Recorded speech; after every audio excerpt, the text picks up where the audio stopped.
નમસ્કાર મિત્રો, સ્વાગત છે તમારું historical places with Raghu Sharma. જ્યારે પણ પ્રેમના પ્રતીકની વાત કરવામાં આવે છે ત્યારે આપણને એક જ નામ યાદ આવે છે, એ એટલે તાજમહેલ। પરંતુ શું તમને ખબર છે કે ગુજરાતની ધરતી ઉપર પણ પ્રેમનું એક એવું સ્મારક છે જે તાજમહેલ કરતાં પણ 5 સદી જૂનું છે। ફરક માત્ર એટલો જ છે કે તાજમહેલ આકાશ તરફ ઊભો છે, જ્યારે આ અદ્ભુત કૃતિ ધરતીના ગર્ભમાં છે। એક એવી રચના કે જેને સ્થાપત્યવિદો ઊંધા મંદિરની કલ્પના સાથે જોડે છે। આ છે ગુજરાતના પાટણમાં આવેલ વિશ્વ વિખ્યાત રાણીની વાવ। આજે આપણે જાણીશું તેની એવી વાતો કે જે તમે ક્યારેય સાંભળી નહીં હોય। 21મી સદીમાં રાજા ભીમદેવ સોલંકીના પત્ની રાણી ઉદયમતીએ તેમના અવસાન પછી તેમની યાદમાં આ રાણીની વાવ બંધાવી હતી।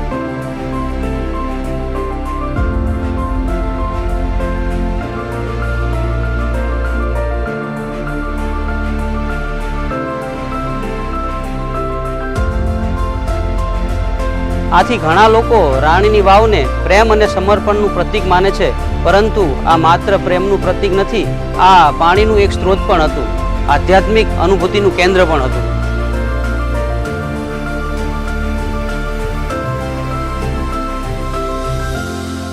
શું આ ખરેખર ઊંધું મંદિર છે? એ રીતે મંદિરનું શિખર આકાશ તરફ ઊંચે હોય છે, પરંતુ રાણીની વાવમાં તમે નીચે ઉતરો છો તો એક એક પગથિયું નીચે ઉતરવું પડે છે।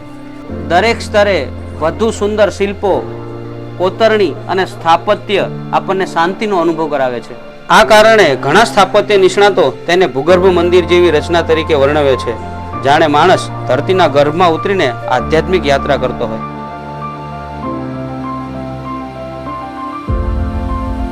રાણીની વાવ લગભગ 64 મીટર પહોળી, 20 મીટર લંબાઈ અને 27 મીટરની ઊંડાઈ ધરાવે છે। રાણીની વાવ કુલ 7 માળની બનેલી છે। તેની અંદર 500થી વધુ શિલ્પો અને 1000થી વધુ કોતરણીઓ કરેલી છે।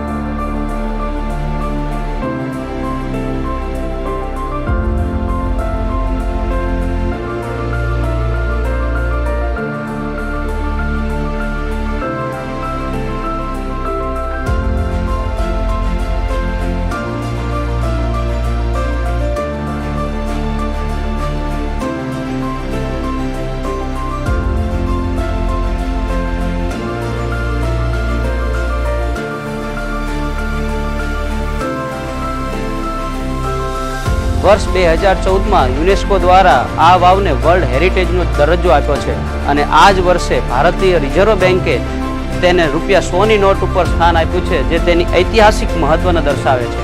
રાણીની વાવ માત્ર એક વાવ નથી, તે એક રાણીના પ્રેમની નિશાની છે। તે પ્રાચીન ભારતીય ઇજનેરીનું જીવંત ઉદાહરણ છે, અને તે ગુજરાતના ગૌરવની એવી અમૂલ્ય ધરોહર છે જેના પર દરેક ગુજરાતી ગર્વ અનુભવે છે। સદીઓ સુધી દુનિયા તેની ભવ્યતાથી અજાણ રહી, પછી ભારતીય પુરાતત્વ સર્વેક્ષણ દ્વારા ખોદકામ કરવામાં આવ્યું। વિડંબના એ છે કે ગાદમાં દટાઈ જવાના કારણે જ તેની ઘણી કોતરણીઓ સુરક્ષિત રહી ગઈ।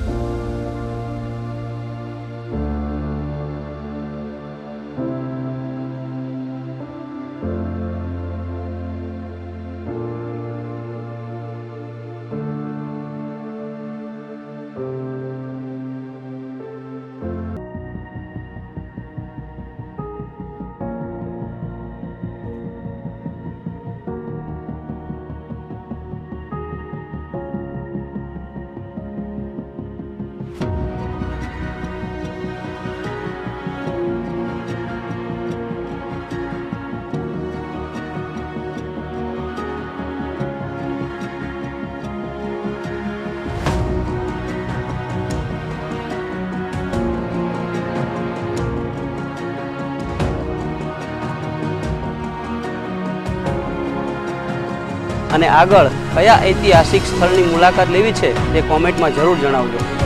સાથે સાથે હિસ્ટોરિકલ પ્લેસીસ વિથ રઘુ સરની ચેનલને સબસ્ક્રાઇબ કરવાનું ભૂલતા નહીં। ફરી મળીશું નવા એક ઐતિહાસિક સ્થળની મુલાકાત સાથે। ધન્યવાદ।